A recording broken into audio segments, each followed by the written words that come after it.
शुरुआत करते हैं पहली और प्रमुख खबर के साथ, जहां आपको बता दें कि भारतीय जनता पार्टी ने कांग्रेस नेता राहुल गांधी पर सीधा निशाना साधा। बीजेपी ने राहुल गांधी को उनके बर्लिन में दिए गए भाषण पर घेरा और देश में अराजकता फैलाने का आरोप लगाया है। दरअसल भारतीय जनता पार्टी का कहना है कि कांग्रेस को इस देश की प्रगति से नफरत है। इसके साथ ही राहुल की लगातार विदेश यात्राओं पर सवाल भी भारतीय जनता पार्टी ने उठाए। बताएंगे आपको पूरी कहानी, लेकिन सबसे पहले आपको दिखाते हैं राहुल गांधी ने फिर उगला जहर। तो जी हां, राहुल गांधी के एक बार फिर से बिगड़े बोल ये सामने आए हैं, जहां विदेश में देश विरोधी बयान राहुल गांधी देते हुए नजर आए, जिसको लेकर के भारतीय जनता पार्टी ने उनकी क्लास लगा दी। आखिर राहुल गांधी ने जहर उगलते हुए भारत के खिलाफ क्या कुछ कहा है, एक नजर उस पर डालते हैं।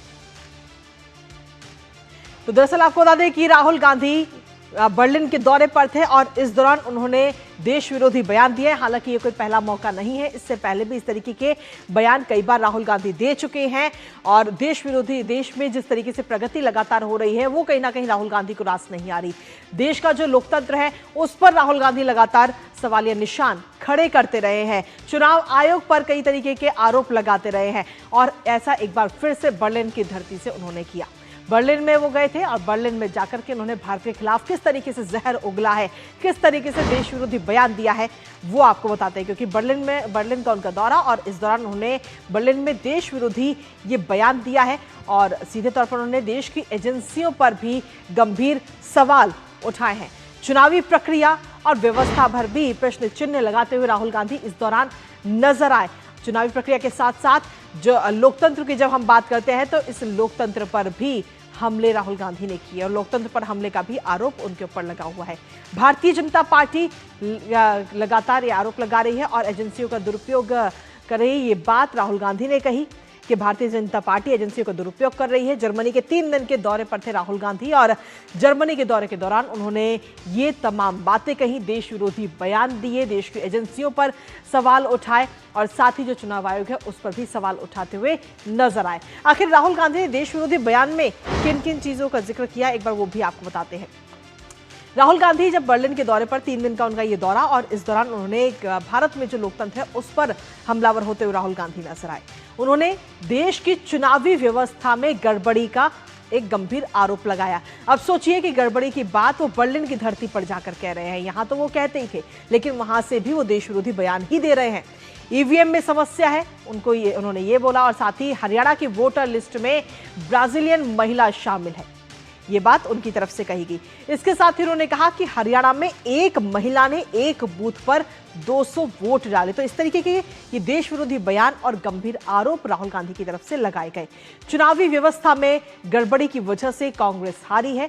कांग्रेस अभी भी जो लगातार हर जगह उसको हार मिल रही है, उसका अगर हम देखें तो वो ठीक से उसको ठीक से उसकी वजह नहीं जान पाई है और एक बार फिर से कहीं ना कहीं अपनी हार का जो ठीकरा है वो ईवीएम पर ही फोड़ा जा रहा है, गड़बड़ी पर फोड़ा जा रहा है। संवैधानिक संस्थानों पर बीजेपी का कब्जा है, ये बात उनकी तरफ से कही गई। एजेंसियों का हथियारों की तरह इस्तेमाल किया जा रहा है, राजनीतिक लाभ के लिए धार्मिक हथकंडों का प्रयोग हो रहा है और इंडी गठबंधन को आरएसएस से नफरत है। ये तमाम बातें, ये तमाम देश विरोधी बयान जो है वो राहुल गांधी ने बर्लिन की धरती से करे हैं।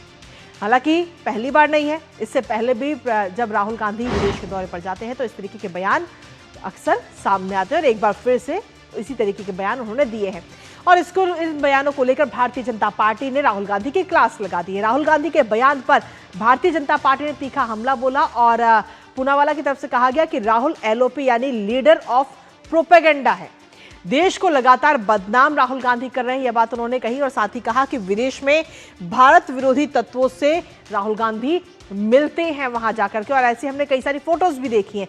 और इसी के साथ में जो भारतीय जनता पार्टी के प्रवक्ता है प्रदीप भंडारी, उन्होंने कहा कि अराजकता कांग्रेस चाहती है और इसीलिए इस तरीके के बयान दिए जा रहे हैं। राहुल गांधी की लगातार विदेश यात्राओं पर सवाल भी उठना चाहिए। बिहार सरकार में मंत्री दिलीप जायसवाल, उनका भी बयान इसको लेकर के सामने आया और दिलीप जायसवाल की तरफ से कहा गया कि देश के खिलाफ बयानबाजी शर्मनाक है। पर सोचिए कि क्योंकि पहली बार तो नहीं है ये, तो बल्कि रिपीटेशन मोड पे हो रहा है।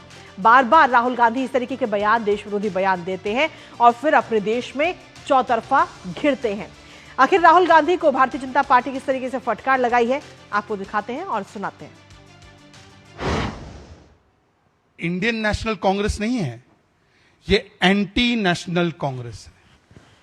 और ये राहुल बाबा ये LOP लीडर ऑफ ऑपोजिशन नहीं है, ये राहुल गांधी LOP मतलब लीडर ऑफ प्रोपेगेंडा, LOP मतलब लीडर ऑफ पर्यटन और LOP मतलब लीडर ऑफ पलायन बन चुके हैं।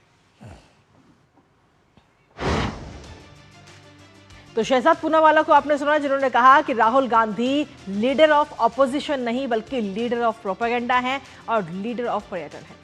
हमारे साथ हमारा सहयोगी इस वक्त शैलेंद्र जुड़ रहे हैं, सीधा उनका रुख करेंगे। शैलेंद्र, सीधे तौर पर देखें तो पहली बार नहीं, हर बार अक्सर हमने देखा है कि राहुल गांधी जब भी विदेश का दौरा करते हैं और वहां जाकर के वो ऐसे देश विरोधी बयान देते हैं जिस पर फिर भारत में वो चौतरफा घिरते हैं, और एक बार फिर से EVM पर ही उन्होंने अपनी हार का ठीकरा भी फोड़ा। शैलेंद्र,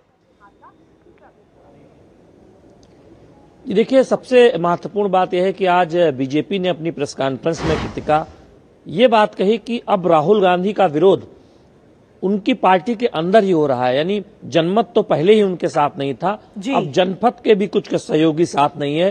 तमाम नेताओं का उदाहरण दिया और जो उनके सहयोगी दल हैं, जॉन बिटॉस वामपंथी दल के सांसद हैं, उन्होंने जो कहा कि राहुल गांधी को जब संसद का सत्र चल रहा था तो बाहर नहीं जाना चाहिए था। तो अब सहयोगी भी एक तरह से राहुल गांधी के जो बयान है या फिर उनका जो रुख है उस पर सवाल उठाने लगे हैं। इमरान मसूद के बयान का उदाहरण दिया कि वो प्रियंका को लाने की बात कह रहे हैं कांग्रेस के अंदर। तो अब राहुल गांधी को लेकर असहजता है कांग्रेस के अंदर, ये भी बीजेपी इस बात का दावा कर रही है। और निश्चित तौर पर जब भी विदेश जाते हैं तो बयानों की एक फेहरिस्त है जिसमें वो संवैधानिक संस्थाओं के बारे में ऐसी टिप्पणियां करते हैं जो ये कहा जाता है बीजेपी को मौका मिलता है कि बाहर भारत की बुराई करने का एक तरह से ठेका ले रखा है राहुल गांधी ने, और इसीलिए उनकी आलोचना बीजेपी लगातार करती है। लेकिन ऐसे में सवाल ये भी है कि आलोचना तो करती है, लेकिन उसकी असली हार की वजह क्या है, इस पर कभी मंथन नहीं किया जाता और हर बार हार का ठीकरा जो है वो EVM पर फोड़ दिया जाता है। जो चुनाव आयोग है उस पर हार का ठीकरा फोड़ दिया जाता है कि चुनाव में गड़बड़ी हुई है। इस तरीके की बहानेबाजी कहीं ना कहीं कांग्रेस हर बार लगाते भी। हाल ही का उदाहरण अगर हम देखें तो महाराष्ट्र में भी देखा हमने और बिहार में भी देखा। देखिए, वोट चोरी का मुद्दा राहुल गांधी ने उठाया था बिहार के चुनाव में, हमने देखा कि जनता ने उसे खारिज किया। उमर अब्दुल्ला जब जम्मू कश्मीर में चुनाव जीतते हैं, सहयोगी दल हैं इंडी गठबंधन के, तब कांग्रेस या राहुल गांधी इस तरह के बयान नहीं देते। झारखंड में जब JMM चुनाव जीतती है तब भी वो इस तरह के बयान नहीं देते। कर्नाटक में कांग्रेस चुनाव जीतती है या फिर हिमाचल में जब कांग्रेस चुनाव जीतती है, जहां पर बीजेपी चुनाव जीतती है वहां पर EVM की बात, गड़बड़ी की बात सामने कर दी जाती है और उस पर कोई तथ्य सामने नहीं रखा जाता। तो ये एक तरह से आरोप लगाकर बिना तथ्यों के भाग जाने की राजनीति है, और जब उसके खिलाफ कोई तथ्य सामने आए या फिर आप तथ्य से पेश न कर पाए तब चुप्पी साध लेने की राजनीति है। इसीलिए बीजेपी का कहना है कि राहुल गांधी जब भी कोई तथ्य सामने रखते हैं तो वो अधूरा होता है, उसमें शोध नहीं होता या फिर गलत तथ्य सामने रखते हैं, आरोप के पीछे कोई दम नहीं होता। इसीलिए अब उनके पार्टी के अंदर भी एक असहजता पैदा हो गई है और बहुत सारे लोग प्रियंका गांधी का नाम लेने लगे हैं और इसके साथ ही साथ उनके सहयोगी राहुल गांधी की रणनीति से सहमत नजर नहीं आते। हाँ, लेकिन शैलेंद्र, अगर हम देखें तो हम अक्सर अपने घर परिवार में भी कहते हैं कि परिवार की बातें परिवार तक ही रहनी चाहिए, लेकिन राहुल गांधी तो अपने देश की बातें विदेश की धरती पर जाकर करते हैं। वहां से विरोध की बातें, विरोध के सुर कहीं ना कहीं नजर आते हैं और अपने ही देश को बदनाम करने की राजनीति करते हैं। क्या इस तरीके की राजनीति करके उनकी राजनीतिक रोटियां सेक पाएंगी? क्योंकि इससे पहले तो हमने ऐसा नहीं देखा है। हम अक्सर कोशिश करते हैं कि बाहर जाकर के देश की बढ़ाई हो, और इस समय देश जितनी तेजी के साथ प्रगति कर रहा है उसके मुकाबले, और वहीं राहुल गांधी दूसरी तरफ बुराइयों पे बुराइयां करते हैं। कृतिका, देखिए, नेता विपक्ष का पद बहुत जिम्मेदारी वाला होता है। बिल्कुल। और जब भी कोई आम नागरिक विदेश जाता है तो निश्चित तौर पर उसकी एक जिम्मेदारी बनती है कि वो भारत के बारे में अच्छी छवि रखे जी। नेता विपक्ष की तो ये जिम्मेदारी और बढ़ जाती है, लेकिन राहुल गांधी ऐसा करते नहीं दिखाई देते और बार बार भारत की संस्थाओं का या भारत में कुछ अच्छा नहीं हो रहा है इस बात का जिक्र करते हैं। इसीलिए बीजेपी ये कहती है कि ये सोरोस के द्वारा फंड किया हुआ दौरा होता है राहुल गांधी का, और तमाम वो स्क्रिप्ट, तमाम वो सोरोस का जो रिसर्च है उसको सामने रखते हैं राहुल गांधी जब विदेश दौरे पर जाते हैं और भारत के खिलाफ बातें करते नजर आते हैं। प्रधानमंत्री नरेंद्र मोदी का विरोध करते करते 95वें चुनाव हार चुके राहुल गांधी अब भारत विरोध पर उतर आए हैं जब भी वो विदेश दौरे पर जाते हैं, इसीलिए बीजेपी उन पर निशाना साधती है। पर लेकिन ईवीएम का मुद्दा तो कोर्ट तक भी जा चुका है, वोट चोरी का मुद्दा कोर्ट तक जा चुका है और उन सभी मुद्दों पे कहीं ना कहीं राहुल गांधी को, कांग्रेस को फटकार लगी है। उसके बावजूद भी वो अपनी हरकतों से बाज नहीं आते। देखिए, राहुल गांधी की अपनी रणनीति हो सकती है एक नैरेटिव खड़ा करने की, लेकिन ये समझना होगा कि झूठ का नैरेटिव ज्यादा समय तक खड़ा नहीं होता। और यही बात बीजेपी कहती है कि जब बिना तथ्य के आधार पर आप कोई आरोप लगाते हैं तो फिर आप ज्यादा दिन तक जनता को भरमा नहीं सकते। एसआईआर पर जिस तरह से हाल ही में जो संसद का सत्र खत्म हुआ उसमें बवाल हुआ कांग्रेस की तरफ से, फिर चुनाव सुधार पर चर्चा हुई, जोरदार जवाब सरकार की तरफ से दिया गया, तथ्यों को सामने रखा गया, तब विपक्ष एक तरह से देखे तो उन तर्कों को काट नहीं पाया।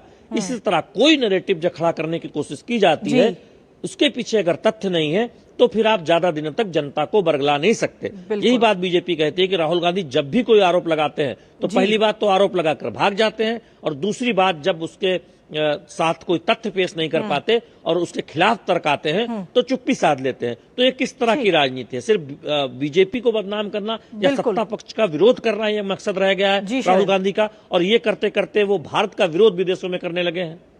बिल्कुल, बहुत बहुत शुक्रिया शैलेंद्र तमाम अपडेट्स और जानकारी साझा करने के लिए। इस महत्वपूर्ण खबर से जुड़ी हुई